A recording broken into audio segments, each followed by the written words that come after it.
What has the YouTube -19 virus made you realize? All those things I never have time to do. I was lying to myself. I lack the mental energy to do more than the bare minimum society requires of me. How much my best friend means to me. Heard his voice after a week at home. We are both very introverts, so don't call that much. So when we finally found a game to play together, our first interaction went like this. Me, hey friend, hey me, it's good to hear your voice again friend, I missed you me, missed you too. Edit, I went to sleep and came back to my most upvoted comment ever, and even with an award. Thank you. And the game was Fortnite. Because that's the only free game we could play with crossplay.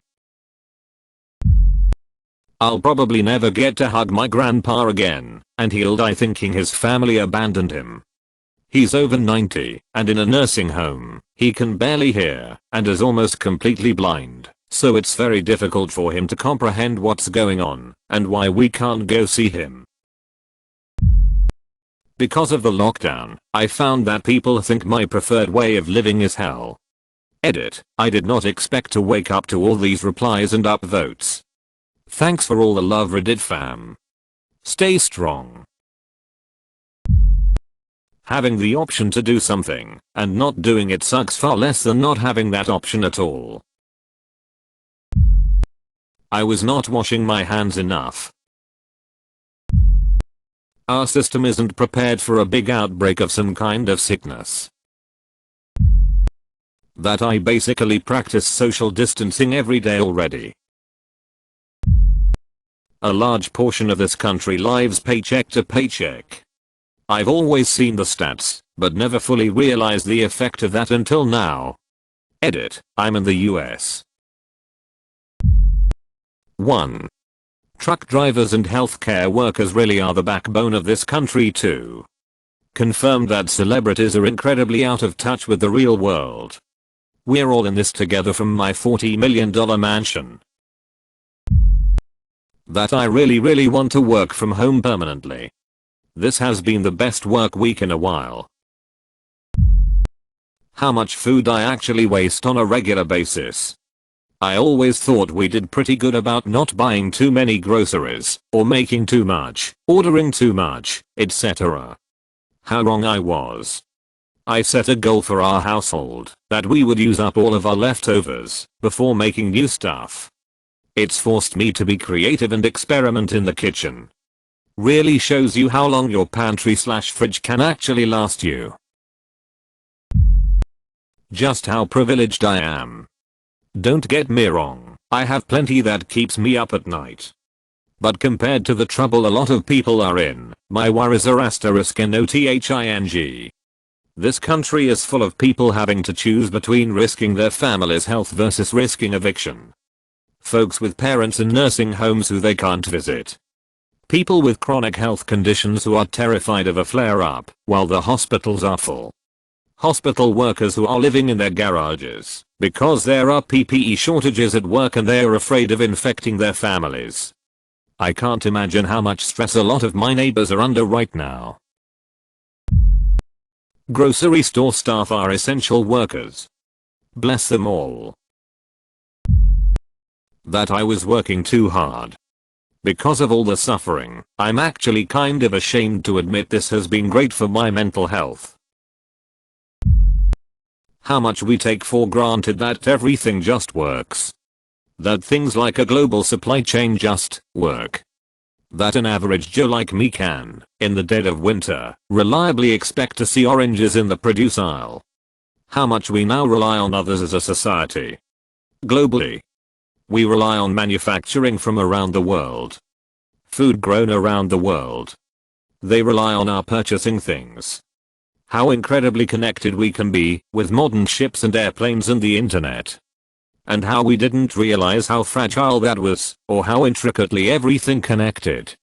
When this all started, I didn't care about toilet paper or food for myself. I only cared about one thing: was I going to be able to feed my cats? They are broken and spoiled. They have special dietary needs. Would I be able to get a reliable source of D/D venison and green pea? Or hydrolyzed proteins? Or chicken I can boil for my dude who has a sensitive tummy and no teeth? Would the pet stores have enough stock of wet food that he could tolerate? And it humbled and awed me to see an orderly line in front of the vet's office of people maintaining social distance. Isn't it funny, we said to each other what we take for granted. I never thought, one guy hollered, that I would ever be worried about finding food for my dog. That my bosses actually care. The CEO cried when he told us that we were switching to a skeleton crew, with the majority of people going home for 2 weeks. My manager came up to me and apologized for sending me home. You could tell they were both heartbroken. Yes, they are losing money, but the heaviness of the decision to send people home was felt. It was bittersweet. Teachers are extremely patient. We are like butterflies that flutter for a day and think it is forever. Carl Sagan. That a company can run 5 months without a CEO, but it can't run a single day if workers do not show up all at once one day. That my job doesn't care if I die. Edit. Thanks for the upvotes, comments and awards everyone. How much you touch your face, and how often you touch public surfaces. That I took so many things for granted, like going to restaurants and just being able to go to a supermarket without worrying about what they may or may not have. Most people do not understand exponential growth. That I married the right person. We've been self-isolating for 2 weeks now, and being with him makes the biggest difference to my overall happiness. How many jobs/meetings really can be done remotely? Being on quarantine is difficult as F living out your car. I didn't realize how much my work defined who I am. I'm a barber, and after a week and a half of not doing it, I feel very incomplete. As cheesy as it may sound, it's my art form, and it gives me a lot of meaning.